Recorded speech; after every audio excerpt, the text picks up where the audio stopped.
محرم کی خصوصیت یہ ہے کہ اللہ تبارک و تعالی نے اس میں روزہ رکھنے کو بڑی فضیلت سے نوازا ہے۔ ایک حدیث میں رسول کریم سرور دو عالم صلی اللہ علیہ وسلم کا یہ ارشاد منقول ہے کہ آپ نے فرمایا کہ رمضان کے بعد سب سے زیادہ افضل روزے محرم کے روزے ہیں، اور محرم کے روزے رمضان کے بعد سب سے زیادہ فضیلت والے ہیں، جس کا مطلب یہ ہے کہ محرم کے کسی بھی دن جب بھی آدمی کو موقع ملے روزہ رکھے تو بڑی فضیلت کا عمل ہے۔ اور خاص طور سے عاشورہ کا روزے کے بارے میں تو یہ فرمایا کہ یہ 1 سال پہلے کے گناہوں کا ایک کفارہ بن جاتا ہے۔ تو یہ عمل نبی کریم سرور دو عالم صلی اللہ علیہ وسلم سے ثابت ہے کہ محرم کا مہینہ یہ اس میں نفلی روزے یہ خاص فضیلت رکھتے ہیں۔ یہ اللہ تبارک و تعالی نے اس مہینے کو یہ خصوصیت عطا فرمائی ہے۔ دوسرے مہینوں میں روزہ رکھنا بھی ثواب ہے، لیکن محرم کے روزے میں کے مہینے میں روزہ رکھنے کی زیادہ فضیلت نبی کریم سرور دو عالم صلی اللہ علیہ وسلم نے بیان فرمائی ہے۔ تو ایک حکم تو محرم کے بارے میں یہ ہے کہ اس میں لڑائی بڑائی منع ہے، اس میں ایک یہ کہ روزہ رکھنے کی بڑی فضیلت ہے کسی بھی، خاص طور سے عاشورہ کا دن یعنی 10 محرم کا دن، اس کی سارے محرم کے سارے دنوں میں سب سے زیادہ افضل دن عاشورہ کا ہے، یعنی 10 محرم کا۔ اور حدیث میں آتا ہے کہ رسول کریم سرور دو عالم صلی اللہ علیہ وسلم جب ہجرت کر کے مکہ مکرمہ سے مدینہ منورہ تشریف لائے تو وہاں یہ دیکھا کہ اہل مدینہ میں سے جو یہودی ہیں وہ 10 محرم کو روزہ رکھتے ہیں۔ ان سے جب پوچھا گیا کہ آپ لوگ 10 محرم کو روزہ کیوں رکھتے ہیں تو انہوں نے جواب میں یہ کہا کہ ہم اس لیے رکھتے ہیں کہ یہ وہ دن ہے جس میں اللہ تبارک و تعالی نے بنی اسرائیل کو اور حضرت موسیٰ علیہ السلام کو فرعون سے نجات عطا فرمائی تھی۔ یہ واقعہ قرآن کریم نے بھی جگہ جگہ بیان فرمایا ہے، اور یہودیوں نے کہا کہ ہم چونکہ عاشورہ کے دن 10 محرم کو حضرت موسیٰ علیہ السلام کو اللہ تعالیٰ نے فتح عطا فرمائی فرعون کے اوپر اور فرعون کو غرق کیا، تو اس کی وجہ سے ہم آج کے دن روزہ رکھتے ہیں۔ نبی کریم سرور دو عالم صلی اللہ علیہ وسلم نے سنا تو آپ نے فرمایا کہ موسیٰ علیہ السلام کے زیادہ قریب تو ہم لوگ ہیں، ان لوگوں نے تو موسیٰ علیہ السلام کی تعلیمات کو چھوڑ دیا یہودیوں نے، لیکن ہم نے زندہ کیا ہے موسیٰ علیہ السلام کی تعلیمات کو، لہذا ہم اس بات کے زیادہ حقدار ہیں کہ اس میں روزہ رکھیں۔ چنانچہ نبی کریم سرور دو عالم صلی اللہ علیہ وسلم نے خود بھی روزہ رکھا، صحابہ کرام کو بھی تلقین فرمائی، اور پھر یہ فضیلت بھی بیان فرمائی کہ عاشورہ کے دن روزہ رکھنے کے نتیجے میں مجھے اللہ تعالیٰ کی رحمت سے امید ہے کہ 1 سال پہلے کے گناہ معاف ہو جائیں گے۔ یہ حضور اقدس صلی اللہ علیہ وسلم۔ پھر ہوا یہ کہ اللہ تبارک و تعالیٰ نے بعد میں عاشورہ کا روزہ فرض کر دیا۔ اس وقت تک رمضان کے روزے فرض نہیں ہوئے تھے، تو اللہ تبارک و تعالیٰ نے عاشورہ کا روزہ فرض کر دیا مسلمانوں کے ذمہ۔ چنانچہ رمضان کی فرضیت سے پہلے سارے مسلمان ایک فریضے کے طور پر عاشورہ کے دن روزہ رکھا کرتے تھے۔ بعد میں جب رمضان کے روزے فرض کیے گئے تو اس وقت عاشورہ کی روزے کی فرضیت منسوخ ہو گئی، اب وہ فرض نہیں رہا۔ البتہ اس کی فضیلت آپ نے بیان فرمائی کہ وہ روزہ رکھے تو بڑا ثواب ہے، نہ رکھے تو کوئی گناہ نہیں، لیکن رکھنے میں بڑا ثواب ہے، مستحب ہو گیا۔ چنانچہ حدیث میں آتا ہے کہ جب رمضان کو اللہ تعالیٰ نے فرض کر دیا تو اس کے بعد عاشورہ کا روزہ مستحب قرار دے دیا گیا، جس کا دل چاہتا تھا رکھتا تھا اور جس کا دل چاہتا تھا نہیں رکھتا تھا۔ تو اس طرح اس روزے کی فضیلت اب بھی برقرار ہے، باوجود کہ فرض نہیں ہے لیکن فضیلت اب بھی برقرار ہے۔ البتہ رسول کریم سرور دو عالم صلی اللہ علیہ وسلم نے اس میں تھوڑی سی یہ ترمیم فرمائی کہ یہ فرمایا کہ عاشورہ کا روزہ اگر رکھو تو اس کے ساتھ ایک روزہ اور ملا لو۔ چاہے تو 9 تاریخ کا روزہ ملا لو، 9 اور 10 ملا کر رکھو، چاہے 11 تاریخ کا ملا لو، 10 اور 11 ملا کر رکھو، یہ زیادہ بہتر ہے۔ کیوں؟ وجہ اس کی یہ بیان فرمائی گئی کہ یہودی جو ہیں وہ عاشورہ کے دن روزہ رکھتے ہیں، اگر مسلمان بھی صرف عاشورہ کے دن روزہ رکھیں گے تو یہودیوں کے ساتھ مشابہت پیدا ہو جائے گی۔ اس مشابہت سے بچنے کے لیے یہ تلقین فرمائی کہ یا 9 کو بھی ساتھ ملاؤ یا 11 کو بھی ساتھ ملاؤ، دونوں کو ملا کر رکھو۔ اس سے یہ بھی اندازہ کیا جا سکتا ہے کہ نبی کریم سرور عالم صلی اللہ علیہ وسلم کو غیر مسلموں کے ساتھ مشابہت یہ کتنی ناگوار تھی۔ حالانکہ مشابہت یہاں کسی بری چیز میں نہیں ہو رہی تھی، روزہ رکھنے میں ہو رہی تھی، ایک عبادت کے کام میں ہو رہی تھی، لیکن اس مشابہت کو بھی رسول کریم صلی اللہ علیہ وسلم نے پسند نہیں فرمایا۔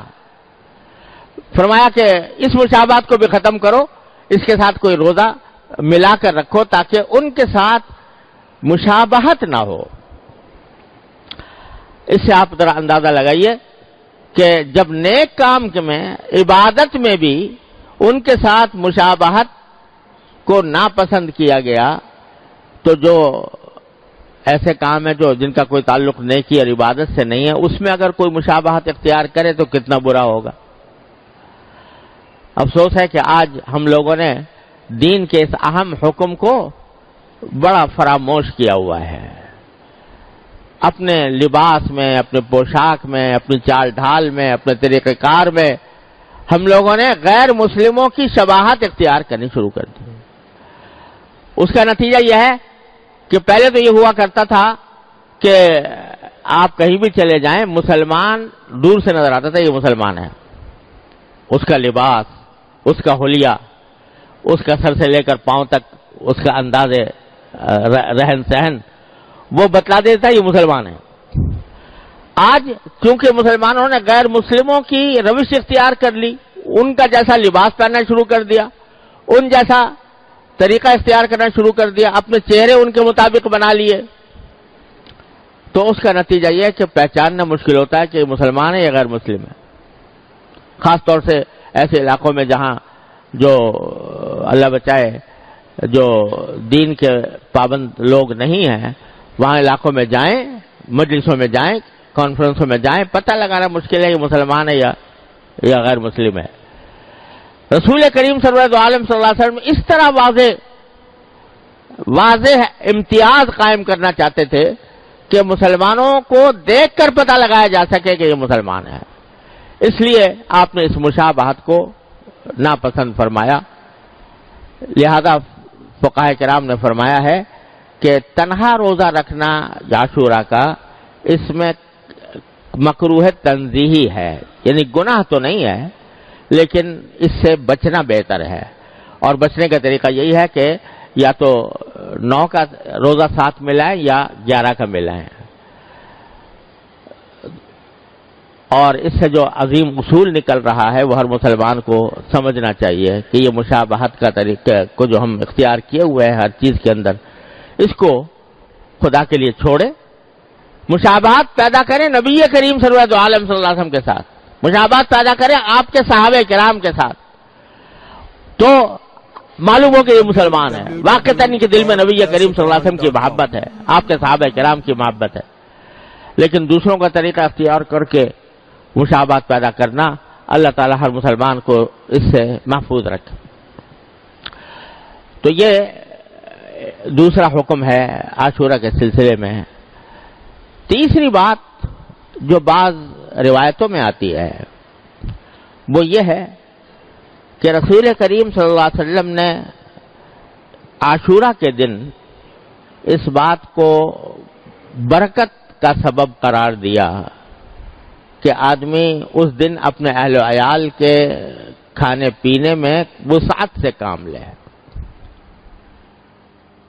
ایک حدیث میں یہ الفاظ آتے ہیں کہ اگر کوئی شخص عاشورہ کے دن اپنے عیال یعنی اپنے گھر والوں کے ساتھ کوئی کشادگی کا، وسعت کا معاملہ کرتا ہے ان کے رزق میں، عام دنوں سے کچھ بہتر کھانا ان کے لیے تیار کرتا ہے، عام دنوں سے کچھ زیادہ ان کے لیے فراوانی کرتا ہے، تو اللہ تعالیٰ اس کے لیے برکت پیدا فرمائیں گے. یہ الفاظ ہے، اس کے رزق میں برکت ہوگی. یہ حدیث اگرچہ بہت زیادہ مستند نہیں ہے اور سند کے اعتبار سے بہت سے محدثین نے اس کو ضعیف بھی قرار دیا ہے، لیکن بہت سے محدثین اس کو کہتے ہیں کہ قابل قبول ہے. اس واسطے مسلمانوں کے ہاں ایک یہ طریقہ چلا آتا ہے، اور اس حد تک کوئی حرج نہیں ہے کہ آدمی اپنے گھر کے کھانے پینے میں عام دنوں سے کچھ زیادہ وسعت اختیار کرے. یہ اپنی جگہ مسلمانوں کا تعامل بھی اس پر چلا آیا ہے، اس میں کوئی حرج نہیں ہے. لیکن اس کو ضروری سمجھنا کہ ایسا کرنا بہت ضروری ہے، یا ایسا سمجھنا کہ اس کے بغیر محرم ہی نہ ہوا، تو اس کا یہ مطلب نہیں ہے. اگر کوئی شخص ایسا کرے تو انشاءاللہ امید ہے برکت ہوگی اس کے لیے. لیکن اس سے جو کہا گیا کہ رزق میں کچھ وسعت اختیار کرے، اس کے لیے کسی خاص کھانے کی تعین نہیں ہے کہ فلاں کھانا پکایا جائے، کھچڑا ضرور پکایا جائے مثلا، تو اس کی کوئی تعین نہیں ہے. اس کو اپنی طرف سے لوگوں نے اپنی طرف سے بنا لیا ہے. اور اگر آدمی یہ سمجھے کہ یہ سنت ہے کھچڑا بنانا، تو یہ چیز بدعت ہو جائے گی اور الٹا گناہ ہو جائے گی. ہاں کوئی شخص ویسے ہی کہ سنت سمجھے بغیر اگر کوئی پکا لیا کسی نے تو کوئی گناہ بھی نہیں، لیکن اس کو سنت سمجھنا، کیونکہ عام طور سے لوگ یہ سمجھتے ہیں محرم اور کھچڑا یہ لازم و ملزوم ہے. اگر کھچڑا نہ پکا تو محرم عاشورہ ہی نہ ہوا، تو یہ بالکل ہی غلط بات ہے. اس لیے اس سے حتی الامکان پرہیز کرنا چاہیے. یہ ہیں چند احکام جو محرم سے متعلق ہیں، جو صحیح احادیث سے ثابت ہے. اور باقی بہت ساری چیزیں لوگوں نے اپنی طرف سے بنا لی ہیں جن کا کسی حدیث سے قرآن سے کہیں ثبوت نہیں ہے. مثلا لوگوں میں مشہور ہے کہ آدم علیہ السلام اس دن پیدا ہوئے تھے، یا حضرت ابراہیم علیہ السلام اس دن پیدا ہوئے تھے، یا قیامت اس دن آئے گی. اس قسم کے جو باتیں ہیں ان کا کہیں قرآن و حدیث میں ثبوت نہیں ہے. جتنا ثبوت ہے میں نے عرض کر دیا ہے. تاریخی اگر واقعہ کوئی اس سے وابستہ ہے تو موسیٰ علیہ السلام کا. ایک اور غلط فہمی یہ بھی ہے کہ بعض لوگ عاشورہ کی حرمت اور اس کی عظمت اس وجہ سے سمجھتے ہیں کہ اس دن میں حضرت حسین رضی اللہ تعالیٰ عنہ کی شہادت واقع ہوئی. اس میں کوئی شک نہیں کہ حضرت حسین رضی اللہ تعالیٰ عنہ کی شہادت بڑا ہی المناک واقعہ ہے ہماری تاریخ کا. لیکن عاشورہ کی حرمت اس کی وجہ سے نہیں. حرمت تو میں نے عرض کیا پہلے سے چلی آ رہی ہے، ابراہیم علیہ السلام کے وقت سے چلی آ رہی ہے. بلکہ حضرت حسین رضی اللہ تعالیٰ عنہ کی فضیلت میں ایک فضیلت یہ بھی ہے کہ ان کی شہادت اللہ تبارک و تعالیٰ نے مقدر فرمائی عاشورہ کے دن. تو یہ ان کی فضیلت ہے، لیکن اس کی وجہ سے محرم کے اندر کوئی فضیلت عائد نہیں ہوتی. اور بے شک حضرت حسین رضی اللہ عنہ کی شہادت کا واقعہ بڑا ہماری تاریخ کا المناک واقعہ ہے. نبی کریم صلی اللہ علیہ وسلم کے نواسے، آپ کے جگر گوشہ، وہ اس طرح شہید ہوئے مظلومانہ انداز میں. تو یہ ایک بہت ہی بڑا کربناک اور المناک واقعہ ہے. لیکن اللہ تبارک و تعالی نے ہمیں یہ تلقین فرمائی ہے، نبی کریم صلی اللہ علیہ وسلم کی تلقین یہ ہے، کسی کی بھی وفات ہو، کسی کی بھی شہادت ہو، تو نبی کریم صلی اللہ علیہ وسلم نے یہ فرمایا کہ اس موقع پر ماتم کرنا، گریبان چاک کرنا، اپنے گالوں کی پٹائی کرنا، اس کو سرکار دو عالم صلی اللہ علیہ وسلم نے ارشاد فرمایا کہ جو ایسا کرے وہ ہم میں سے نہیں ہے. اور خود حضرت حسین رضی اللہ تعالیٰ عنہ، کامل ابن اسیر جو تاریخ کی مشہور کتاب ہے، اس کے اندر لکھا ہے کہ حضرت حسین رضی اللہ تعالیٰ عنہ نے اپنی وفات سے اپنی شہادت سے 2 روز پہلے یا 3 روز پہلے اپنی بہن حضرت زینب رضی اللہ تعالیٰ عنہ ان کو وصیت کی کہ بہن، یہ الفاظ میری پیاری بہن، یہ الفاظ ہے میری پیاری بہن، اگر میں ہلاک ہو گیا، اگر میں شہید ہو گیا تو میرے اوپر نہ گریبان چاک کرنا، نہ اپنے گالوں کو مارنا، اور نہ اپنے کپڑے پھاڑنا. یہ وصیت فرمائی حضرت حسین رضی اللہ تعالیٰ عنہ. لہذا اس قسم کی جو کارروائیاں کی جاتی ہیں وہ نبی کریم صلی اللہ علیہ وسلم کے احکام کی بھی خلاف ورزی ہے، اور خود حضرت حسین رضی اللہ تعالیٰ عنہ کے احکام کی بھی خلاف ورزی ہے. یہ بات مناسب اور نصیحت کے انداز میں ان لوگوں سے کہہ دینی چاہیے کہ جو یہ کام کرتے ہیں. لیکن یہ بھی ساتھ میں عرض کر دوں کہ بندے کا کام یہ ہے کہ وہ حق کی بات حق طریقے سے، حق نیت سے اور نصیحت کے انداز میں، شفقت اور محبت کے انداز میں پہنچا دے اس شخص کو جو غلط راستے پر ہے. لیکن پھر اس کی ذمہ داری ہے کہ وہ حق کو اختیار کرتا ہے یا باطل کو اختیار کرتا ہے. انسان کو اس بات کا مکلف نہیں کیا گیا کہ وہ زبردستی دوسرے کو اپنی بات منوائے. قرآن کریم کی وہ آیت جو میں نے پچھلے جمعہ میں پڑھی تھی، نبی کریم سرور عالم صلی اللہ علیہ وسلم سے اللہ تبارک و تعالی نے خطاب کر کے فرمایا لست علیہم بمسیطر فذکر انما انت مذکر. نصیحت ضرور کرتے رہیے، آپ نصیحت کرنے والے ہیں. لست علیہم بمسیطر، لیکن آپ ان کے اوپر داروغہ بنا کر نہیں بھیجے گئے کہ زبردستی ان کو ہدایت کے راستے پر لائیں. جب کافروں کے بارے میں نبی کریم صلی اللہ علیہ وسلم کو یہ ہدایت دی گئی ہے تو اگر کوئی غلط راستے پر ہے، مسلمان اسلام کا دعویٰ کرنے والے، ان کو بھی محبت پیار سے بے شک سمجھا دو. لیکن کوئی آدمی داروغہ نہیں بنایا گیا کہ زبردستی اس کو مجبور کرے کہ نہیں تم میری بات مانو اور اپنی بات چھوڑو. لہذا یہ جو ہمارے معاشرے کے اندر یہ ایک بعض لوگوں کا یہ ذہن بن گیا ہے کہ وہ دوسروں کو اپنے عقیدے کی طرف زبردستی کھینچے، اور اگر کوئی نہیں آتا تو اللہ بچائے لڑائی کے اوپر بھی آمادہ ہو جائیں، مارنے پیٹنے پر بھی آمادہ ہو جائیں. اور اسی کی وجہ سے افسوس ہے کہ ہمارے معاشرے کے اندر یہ قتل و غارت گری کا بھی بازار، خاص طور سے محرم کا جب مہینہ آتا ہے تو اس کے اندر لوگ سہمے ہوئے ہوتے ہیں کہ پتہ نہیں کیا ہو جائے گا، اور ایک دوسرے کے اوپر لڑنے مرنے کے لیے تیار ہو جاتے ہیں اور دوسروں کے خون بہانے کے لیے تیار ہو جاتے ہیں. ارے یہ تو وہ مہینہ ہے کہ جس کے بارے میں میں نے شروع میں بتایا کہ کافر لوگ بھی لڑائی اگر ہو رہی ہوتی تھی محرم کا مہینہ کے اندر لڑائی ان کے نزدیک بھی حرام تھی.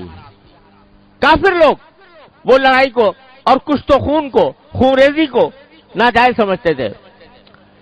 اب اگر مسلمان اس محرم کے اندر ایک دوسرے کے گلے کاٹے، ایک دوسرے کے اوپر حملہ آور ہو، یہ بڑا زبردست عیب ہے جو اس قوم کے اوپر لگ رہا ہے. اس سے خود بھی بچنے کی ضرورت ہے اور دوسروں کو بھی بچانے کی فکر چاہیے کہ اس مہینے کے اندر کوئی لڑائی جھگڑا نہ ہو. حق بات کہنا ہر مسلمان کا حق ہے، اور وہ دوسرے تک حق بات پہنچائے پیغمبرانہ طریقے سے.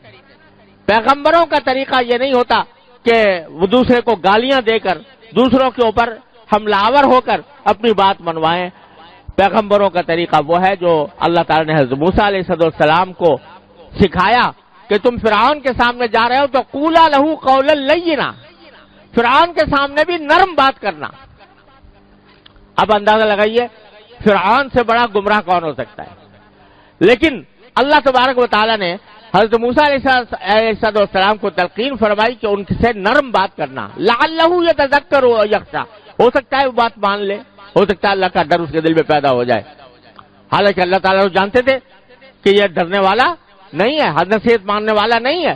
لیکن فرمایا کہ جو داعی ہے، دعوت دینے والا ہے، اس کے دل میں یہ امید ہونی چاہیے کہ شاید یہ میری بات مان لے، لہذا میں نرم بات کروں. سخت کلامی اور دوسروں کے اوپر کیچڑ اچھالنا اور ایک دوسرے کو برا بھلا کہنا اور ایک دوسرے سے لڑائی کرنا، یہ دین کی تعلیم نہیں ہے. دین کے بالکل برخلاف ہے یہ امر. وہ چاہے شیعہ کرے یا سنی کرے، دونوں کریں گے تو اللہ کے ہاں پکڑے جائیں گے. لہذا اس محرم کے اندر بالکل واضح طور پر یہ سمجھنا چاہیے، پہلی بات تو یہ کہ جو باتیں رسول کریم صلی اللہ علیہ وسلم سے ثابت ہیں بس اس حد تک اپنے آپ کو محدود رکھیں. آگے جو باتیں